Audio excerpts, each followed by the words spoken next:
shit. There you are. All this for a child who isn't even here. What the hell do...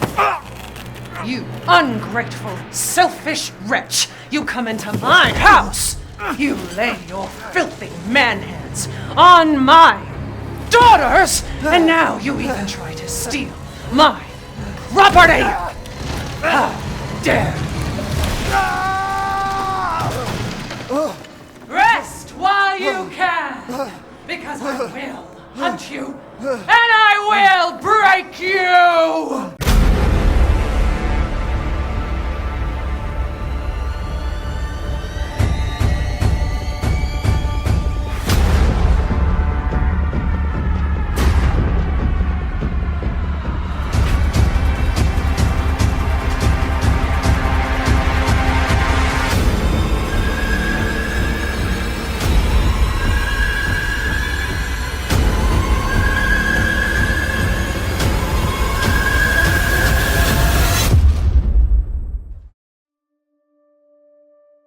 So we finally meet. Resident Evil Village is here. This game has been such a mystery ever since it was announced back in 2020. Capcom have been very secretive with what this game is for so long, painfully drip-feeding information to the fanbase, while keeping most of this title's story and gameplay shrouded in mystery. This 8th mainline entry to the series returns with RE7's first-person camera and protagonist Ethan Winters, in a straight-up continuation to RE7's story. Capcom's aim with Village is to deliver a truly next-gen gothic survival horror game. I don't know about you guys, but I've been pretty excited to play this game. And now that I have, we gotta talk about it. Is Village a good survival horror game? Is it a good Resident Evil game? These questions that you undoubtedly have will be answered. So without further ado, let's take a scenic vacation to Resident Evil Village.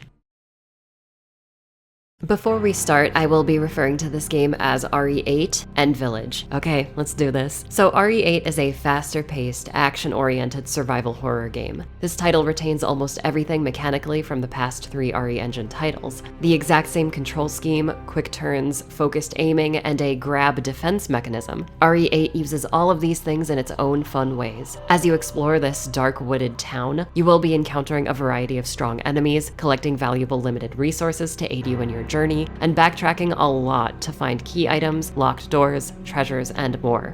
Much like the older Resident Evil games, you can examine key items and discover secrets or hidden info to help you progress. There are a plethora of puzzles to solve throughout the game too, requiring you to not only have fast reflexes to get around or deal with enemies, but a bit of brain power to figure out whatever complex mysteries lie in wait. Just like in the 3 previous games, Village's controls are extremely responsive. On its face, Village might resemble RE4 in its basic shooting gameplay, and yeah, it totally does, but the perspective switch to first person, I feel, amps up the tension quite a bit. Now, enemies are right in your face instead of being in your character's face, if you know what I mean. The game definitely feels more action-focused than a game like RE2R, but there's still tons of survival horror elements that play a huge role in this game. I feel the action and survival elements are balanced out pretty well on hardcore difficulty, but playing on standard mode definitely felt like RE4's normal mode. I highly recommend checking out hardcore on your first playthrough if you're a survival horror veteran like myself. Like RE4, 5, and 6, defeated monsters do drop items, but never any ammo. It's only cash or crafting resources. This helps add to the game's believability, while also not completely leaving you dry on the resource front. In RE4, it always felt very arcadey, taking down a villager, then seeing a glowing beacon of light shining from their corpse, and it being specific ammo for Leon's guns. There isn't any immersion breakage like that in RE8. The items dropped always feel like things these mutated villagers would have had in their possession.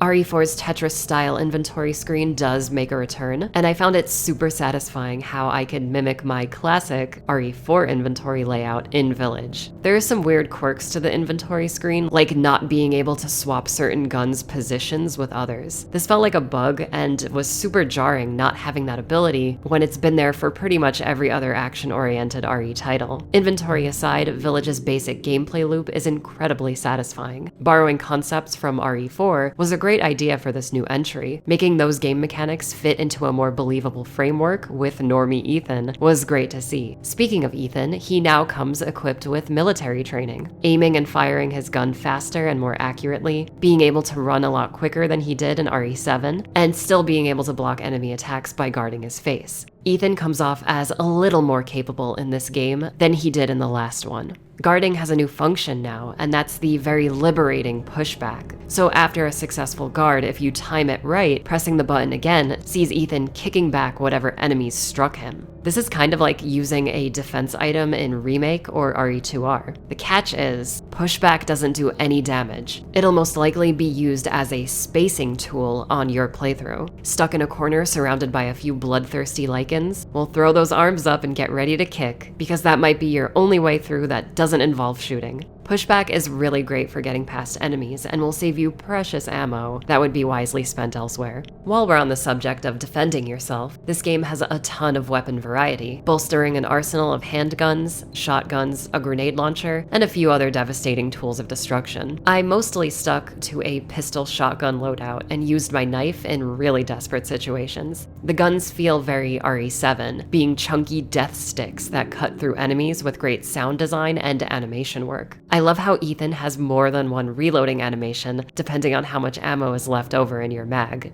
And speaking of weapons, it's only right that we speak about the Duke, this game's version of the Merchant. Just like RE4 and 5, the Duke can sell you items and weapon upgrades. You can also sell stuff to him, and as you explore you'll come across valuable treasures hidden around the village. The Duke sells ammo to Ethan, which is something RE4 and 5 never did. I can only imagine Capcom added in purchasable ammo, because in a lot of cases, ammo is actually pretty scarce. I barely had any shotgun ammo for most of the game, resulting in me crafting or buying it from this luxurious salesman. Crafting recipes become available as you make progress, so the further you get in the game, the more powerful items you can craft on the fly. There is a light hunting and gathering mechanic where materials from downed animals can be harvested. Return these materials to the Duke and you're rewarded with permanent stat boosting dishes to eat. Things like gaining more maximum HP and receiving less damage while guarding. It's like the steroid and stabilizer upgrades from RE7, just this time Ethan isn't injecting it into his veins. I was really pleased with the Duke being a more believable RE4-esque merchant that actually had a personality. I think merchants are really good for open-ended games like this, because they get you exploring the game world from top to bottom, looking for any extra treasures, encouraging further exploration and observation of your surroundings. The Duke also contributes to the story, but I can't really talk about that right now. What I can get into is this game's much improved enemy variety. Obviously, I won't go into spoiler enemies, but rest assured, there are so many different types of monsters in this title. Where RE7 had literally 4 enemy types that you fought for its entire runtime, Village is constantly surprising you with new and interesting creatures in each of the game's different environments. From basic lichens, ghouls, and flying bat-like creatures, there's a threat for every situation. The lichens might be one of the coolest survival horror enemies I've ever seen. These guys share traits with RE4's Ganados, like being able to rush and pursue the player through an area, and use rudimentary weapons like hatchets, knives, and bow and arrow. On more than one occasion, I found myself up against lichens that would even back off and retreat from combat, which was freaking cool. The lichens feel like a smart threat, flanking and cutting you off during chases, taking cover in and around the environment, and always staying in packs. Makes sense, right? They are wolves. One thing I also loved were the amount of times an enemy's look would change depending on the environment. So the ghouls in the dungeon of Castle Dimitrescu would show up again later with a different look. There are some creatures that I didn't really like that I unfortunately can't talk too deeply about, and it's mostly how these particular guys look. With that being said, it's clear that Capcom took RE7's lack of enemy design and variety to heart with Village, because there are so many different types of monsters in this game. I can't talk about the boss fights because of review embargoes, but all of them are good.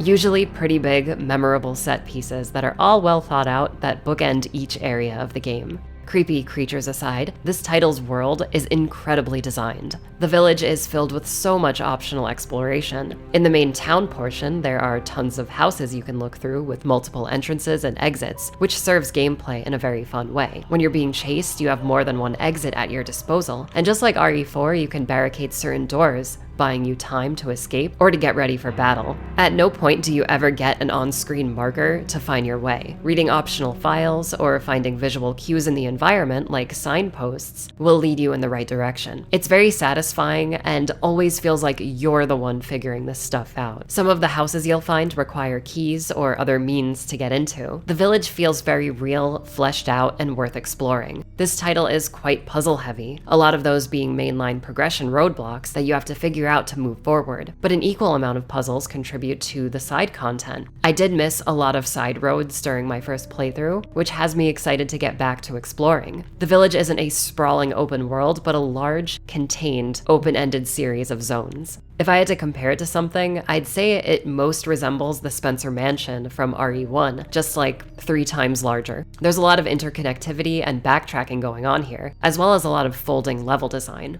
The main village area has some amazing atmosphere that made the simple act of walking its cold, muddy pathways a joy to experience. The castle is probably my favorite place to explore, amping up that interconnected mansion-inspired design to 11. Having multiple pursuers in Mistress Dimitrescu and her 3 daughters, at a certain point it was quite difficult to safely navigate the halls of this spooky castle. Hiding from Lady D was so much fun. She works a lot like the previous pursuer monsters, Mr. X and Jack Baker. Lady D doesn't hang around for too long, which I wish wasn't the case, but at the same time, something amazing about the marketing for Village was that they barely showed off any of this game. Believe me guys, there is still so much more that you haven't seen yet, from swamps to ancient ruins and a massive factory. There is a ton of content in this game. If you were worried that Village was going to be another shorter experience like RE2R or RE3R, well, worry not. Capcom's got you covered this time. By the way, in regards to game length, my playthrough was about 12 hours, with doing some of the side content. I can easily see someone getting a solid 15 hours out of this title, though. I liked most of this game. Maybe I should say I loved most of this game, but there was one part in particular that dragged so hard that during the duration of my visit, I was getting pretty frustrated. That factory I mentioned before really overstays its welcome. Everything looks the same, and unfortunately I didn't like the enemies you fight here. Everything about the factory went against all of the amazing Gothic world building that went into the earlier locales. I got serious Code Veronica PTSD of Chris confusingly bumbling around in Rockfort Island's elevator shaft from this place. I just don't know how you go from battling a vampire mom in Castlevania and exploring a cold, spooky village, then suddenly you're playing a multi-layered, slow-paced Doom level, fighting Tetsuo the Body Hammer rejects. That is a reference that no one will understand. I sadly did not like the factory one bit. It's unfortunate because I think literally everything else about this game is great, but then this happens, vacuuming up that theme of Gothic horror and throwing it out of the window for a while. I'm kinda dreading replaying this game, not because I'm scared of it, but because I just don't want to go through that factory again. The story also goes way off the rails in this part of the game. It veers well past the realm of RE6 T-Rex levels of insanity. I was so confused, how is any of this happening right now? Although I really disliked that part of the game, something amazing happens right after in the story, and it basically restored my faith in Village. I can't talk about specifics because it is a giant spoiler, but there's that at least. Overall, Village has an expertly crafted survival horror game world that 90% of the time felt amazing to explore. I loved all of the Gothic horror stuff, and that basic RE4 inspired combat gameplay loop, coupled with some classic RE1 exploration mechanics, was very fun to experience. No matter how slow the game got in the pacing department, I really enjoyed this title's fast-paced survival horror gameplay and village exploration. I think it's safe to say that this game does feel more survival horror than it does straight-up action, especially if you're playing on the hardcore setting. The final thing I want to throw out there before we get into the story is that this game has a lot of replayability. You've got New Game Plus, a boatload of unlockable in-game models and concept art, super weapons, and this title's main unlockable attraction, the Mercenaries. The legendary arcade action mode finally makes its return after being absent from the series for so long. Mercs is basically the same as it's always been, with its timed run-the-gauntlet gameplay. Between maps you can upgrade weapons and buy items, and during each level you can unlock stat-boosting abilities that carry over into the other levels. I can see myself enjoying this game mode for hours, just like the previous Mercenaries modes. Alright, it's story time. Please forgive me because I really can't go into great detail for this video. But here we go. Village begins with Ethan and Mia Winters' home being raided by the one and only Chris Redfield. Having murdered Mia in cold blood and taking Ethan's daughter, Chris retreats into the night. After this intense home invasion, Ethan wakes up in the titular village, alone, very cold, and looking for his child's kidnapper. Ethan's in for quite the night as one insane obstacle after another crops up before him. I gotta say, Ethan in this game is a much improved character from his debut in RE7. Where Ethan barely reacted to the crazy stuff happening to him in that game, here in Village, he reacts very appropriately to all of the insanity playing out before him. Ethan gets sad, angry, legitimately terrified, and even a little funny at times, making him come off as way more relatable. There are moments in the story where I actually felt really bad for this guy. He gets so messed up and goes through a lot. I really enjoyed Ethan this time around. If you weren't a fan of him originally, it might still be difficult for you to identify with his conflict. I personally was able to get behind his goals. What can I say? I'm a sucker for angry father looking for lost child stories in media. The cast of villains in this game, the four lords of the village, are all fantastic and very memorable. The meme queen herself, Lady Dimitrescu, has such an incredible presence in this game. The way she carries herself, scolds her children, and deals with Ethan during some of the pursuer sections had me legit loving this character. You guys don't really get how tall she is until she's right in your face and swipes it off with her giant claws. It's incredible. The rest of the cast, the Deep One Moreau, the puppeteer Miss Beneviento, and the steampunk lord Heisenberg are all amazing. Their individual chapters are very unique and feel like callbacks to earlier games in the series. The village and swamp areas have big RE4 energy, and the castle feels like a Spencer Mansion trip down memory lane. The game's story overall has a lot of Code Veronica energy, which I thought was really cool. No two locations ever feel samey. They're all inspired by an individual gothic horror trope. The story structure is very much classic RE, starting in a particular level and moving between each big bad. Some of the levels in this game definitely had me on edge, and one part in particular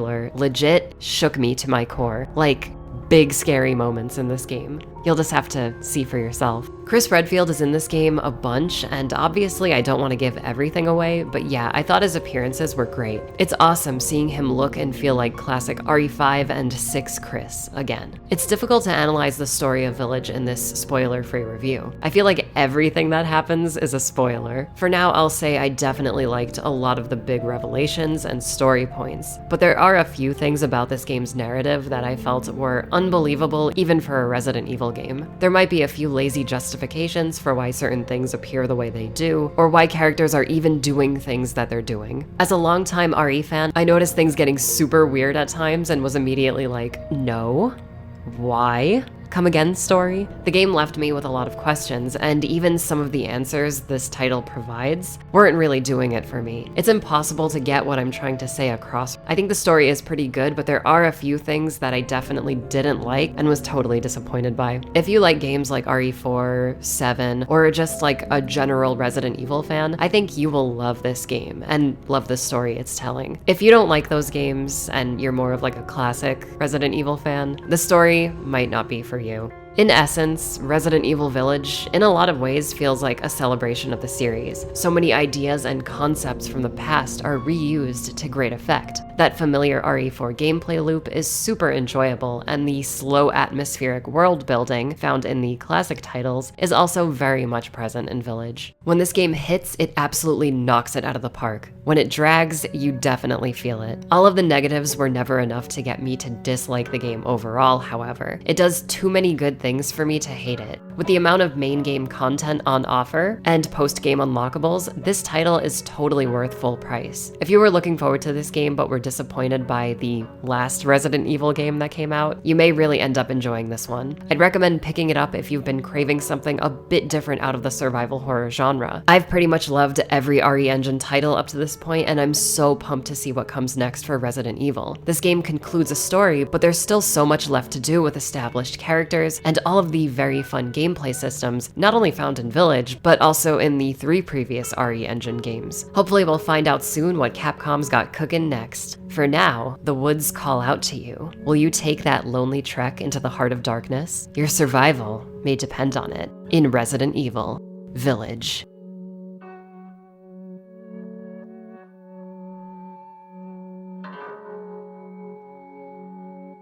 Hey everyone, good to see you all again so soon. I hope you enjoyed this review of Resident Evil Village. Big shoutouts to Capcom for sending me the game early. I really appreciate it. By the way, one more little message I want to give you guys who are gonna eventually get this game and play it. Please take your time with it. This game is kind of long, so savor every moment that you have with it. You don't have to rush it. Don't worry about it. Just chill, take in the atmosphere, play the game at your own pace. Anyway, if you like this video, please consider subscribing and checking out my Patreon link down below. Alright guys, believe it or not, but I will actually be seeing you all again very soon. Lots of big projects coming up. It's very exciting. Okay, later.